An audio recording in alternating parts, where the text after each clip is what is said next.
예, 제가 유튜브에 지금 워낙 지금 준비하고 있는 그 앱 개발 과정을 올리고 있는데요.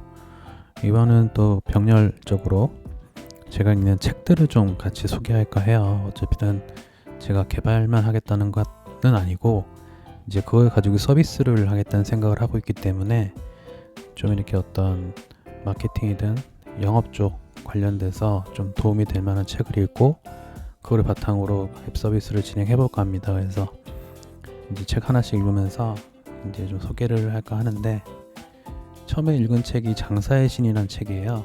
책을 읽다 보니까 이제 되게 재밌었고, 이제 제가 서비스할 때 좀 도움이 되겠다 싶은 문구가 많았는데, 그걸 이제 좀 소개를 하려고 생각을 하다 보니까 이제 딱 제 머릿속에 떠오른 거는 파워포인트로 만들자는 거죠. 그러다 보니까 제가 괜찮다라고 생각한 문구가 27개였는데 그럼 결국 파워포인트 27장을 만들어야 된다는 거죠. 그래서 너무 좀 힘들겠다 싶어서 아이디어를 낸 것이, 그렇다면 앱을 만들어 가지고 거기서 제가 좋아하는 문구, 감동적이었던 문구를 적고, 이제 그때 든 저의 생각, 제 서비스를 앞으로 계획함에 있어서 이 부분을 어떻게 활용할 건지 그런 거를 좀 같이 나오게 하는 앱을 한번 만들어 보려고 했습니다. 그래서 만든 것이 지금 왼쪽 요 위에 보시면은 북쇼라고 있던 이름 지었고요. 요 앱을 통해서 이제 하나하나 설명을 드리도록 하겠습니다. 사실 요 북쇼는 만드는 과정에 있어서 지금 이미지를 만들고 뭐 필터를 걸어가지고 블러 효과 주고 이런 것들을 요 전에 그 개발 쪽 영상에 한번 올린 적이 있어요. 그렇게 해서 만든 앱이고요. 한번 들어가 보도록 하겠습니다. 앱이 시작됐고요. 책에서 찾은 나의 앱 서비스 전략이라고 이름을 지었고, 왼쪽 위에는 이제 책 표지, 오른쪽에는 제가 좀 기록했으면 하는 책 문구와 그에 관련된 페이지, 그리고 아래쪽에는 나의 생각, 이렇게 구성을 해놨고요. 여기 다음 문구라는 버튼을 누르면은 그 구글 시트에서 제가 정리해 놓은 것을 가져오는 형태로 지금 앱이 동작하게 되어 있습니다. 다음 문구 한번 눌러볼게요. 네, 여기서부터 한번 제가 느꼈던 걸 말씀드릴게요. 책에 나온 문구는, 슈퍼마켓에서 한 개 100엔에 산 토마토가 50m 떨어진 이자카야에서 냉장고에 시원하게 두었다 썰기만 했는데 300엔이 돼. 심지어 그걸 보고 손님들이 진짜 싸다 하며 기뻐하는 그런 세상이라고. 사실 이 문장은 제가 이제 요 책을 본격적으로 읽게 만든 문장이에요. 사실 저도 이런 생각을 좀 많이 해본 적이 있었고, 어떤 상품의 가치가 시간과 장소에 따라서 바뀌는 거, 여기서 되게 좀 재밌다는 생각을 해서 이 책을 읽게 됐습니다. 두 번째 문구는, 그 아저씨는 또 스페인 국제회의에 참석함 같은 농담을 쓴 종이를 붙여넣고, 여름에는 한 달 정도 쉬곤 해.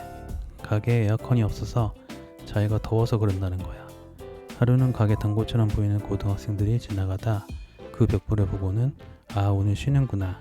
여기 진짜 멋져. 맨날 쉬더라고 하며 웃더라고. 사실 이거는 소비자한테 불편을 주는 상황인 거죠. 근데 이렇게 소비자한테 불편을 줄 때도 재미를 추구함으로써 그 소비자가 불편을 좀 기꺼이 감내할 수 있도록 하는 그런 방법론을 보여준 것 같아요. 다음 문구는, 난 말이야, 나 외에는 가족이라 해도 모두 손님이라고 생각해. 자기 부인이 가게에 한 번도 자신의 친구를 데리고 오지 않았다면 접객에 어떤 문제가 있는지 고민해 볼 필요가 있어. 실제로 지금 저 앱도 MVP라고 그러죠. 미니멈 밸류 프로덕트라고 해서 제가 생각하는 기본적인 동작은 하는 상태예요. 그래서 저희 와이프도 써보라고 추천을 해줬고 친구들한테도 보여줬는데 아무도 안 써요. 몇 번 처음에 써보라고 했을 때 한 번 정도만 써보고 안 쓰는 것 같은데, 이 부분도 좀 많이 좀 고민해야 될 것 같아요. 사실 저는 이 앱이 어떤 일상에서 마주치게 되는 다양한 선택을 좀 쉽게 만들어주는 앱이라고 생각을 했는데 너무 안 쓰고 있어서 어떻게 좀 더 편하게 만들지, UI 같은 것들을, 아니면 어떤 재미 요소를 넣을지, 게이미피케이션이라고 하죠. 좀 게임화시키는 방법을 좀 고민하고 있습니다. 다음 문구는요. 개인 가게라면 무리해서 새로운 걸 하지 않더라도 가게를 지속시킬 수 있지. 그런 것보다는 소소한 아이디어, 다른 가게에는 없는 자기 가게만의 1등 전략을 찾고 늘려가기 위해 노력하는 것, 그것이 중요한 거야. 사소한 1등이 쌓이고 쌓여서 손님을 붙들고 번영으로 이끌어주니까. 사실은 저는 이제 요 앱 서비스를 준비하면서 저 혼자 하겠다고 마음먹었던 게 바로 이런 거였어요. 팀을 꾸리거나 제가 어떤 누군가를 고용해서 서비스를 만들고 한다면은 너무 이제 쫓길 것 같았어요. 그래서 제가 직접 만들고 제가 직접 수정을 해가면서 시간이 좀 걸리더라도 일단은 회사원의 입장이니까 셀러리맨이라서 매달 꽂히는 월급은 일단 있으니까 하나하나 조금씩 차근차근 사용자가 좋아할 만한 것들을 좀 찾고 그걸 하나하나씩 늘려가면서 앱 서비스를 좀 만들어 보고자 하고 있습니다. 다음 문장은 그럴 때 난 맛있어요? 이런 식으로 안 물어봐. 맛있죠? 라는 확신에 찬 한마디. 이렇게 말하는 것만으로도 손님과의 거리가 확 좁혀지지.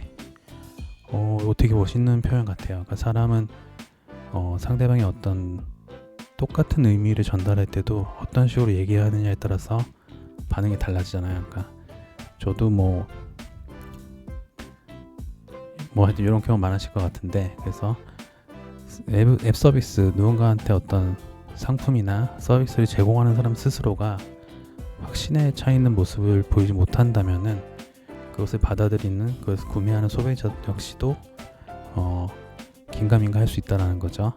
어떤 제품을 소비하면서 갖게 되는 만족감이라는 거는 상대적일 수 있고 어떤 상황에 따라서 달라질 수 있는 상황이라면 이거 서비스를 공급하는 사람 스스로가 확신이 있다면 소비자도 거기에 좀 동조하는 형태를 좀 이룰 수 있지 않을까 하는 생각을 했습니다. 다음 문구는 사진이 있어요. 책에 간판에 명함을 딱 하나 붙여놓은 거예요.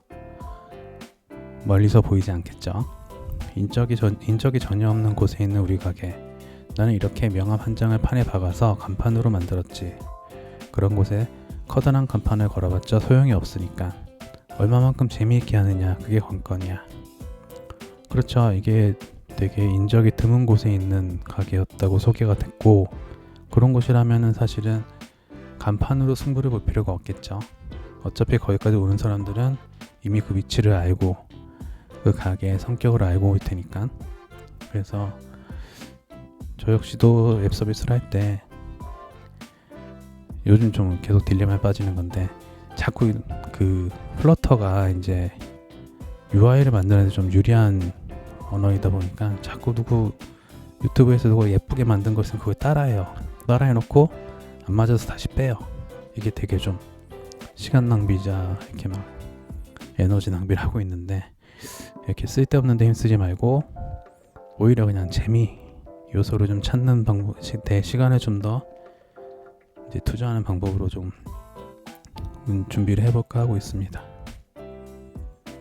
다음 문구는요. 제로부터 시작한 가게일수록 필사적으로 전략을 다하기 때문에 전투력이 붙게 되어 있어. 그런 노력 끝에 손님들이 따라줄 테고, 얼마 후 30평짜리 가게를 열 수 있게 된다면 거기에는 가게가 성장하기까지의 드라마가 만들어지지.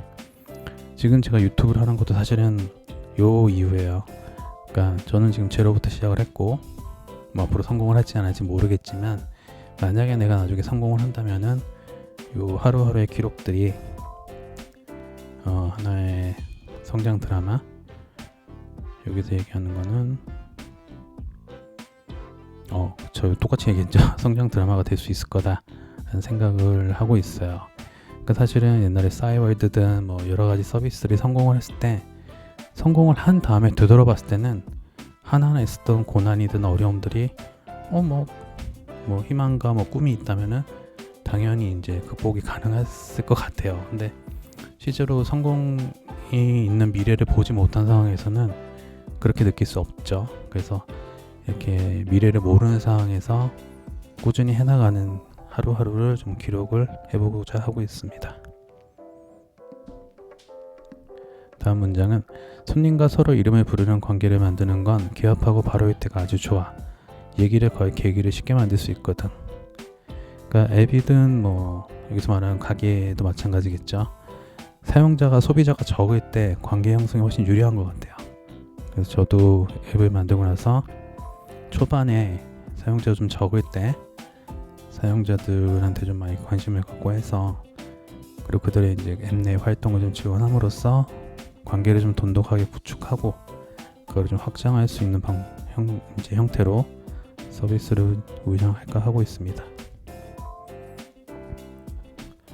다음은 한 권의 앨범을 건네주곤 했어. 앨범 속에는 화장실 벽을 칠하거나 의자를 만들거나 자기들끼리 이리저리 가게를 꾸미고 있는 모습을 찍은 사진들이 쭉 담겨 있었지. 그런 사진을 보면 화장실에 갔을 때마저도 손님들의 반응이 반드시 달라지기 마련이야. 가게와의 거리가 단숨에 좁혀지지. 이것도 제가 유튜브를 하는 이유이기도 해요. 서비스 개발 히스토리를 저장하고 나중에 공유하고 나중에 이 서비스가 시철 앱 서비스가 됐을 때 그 사용자들도 지금까지 아무 어떤 비전 확실한 성공이든 비전이 보이지 않은 상태에서 어떻게 이 앱이 만들어지고 개선되어 왔는지를 보면 나중에 만들어진 그 앱을 사용할 때 좀 더 친근할 수 있을 것 같습니다. 다음 문장은 작은 마을이라면 말이지 대부분의 손님이 그 지역 사람들의 가능성이 높지 않겠어? 그렇다면 큰 동네에서 가게를 할 때보다 손님 마음을 파고들기가 반드시 더 쉬울 거야. 세상 사는 이야기, 이런저런 일들 등 동네 사람끼리라면 지극히 자연스럽게 할 수가 있잖아. 사실 어떤 앱 서비스는 사실은 지역이 큰 의미가 없을 것 같긴 해요. 특히 제가 준비하고 있는 것들은.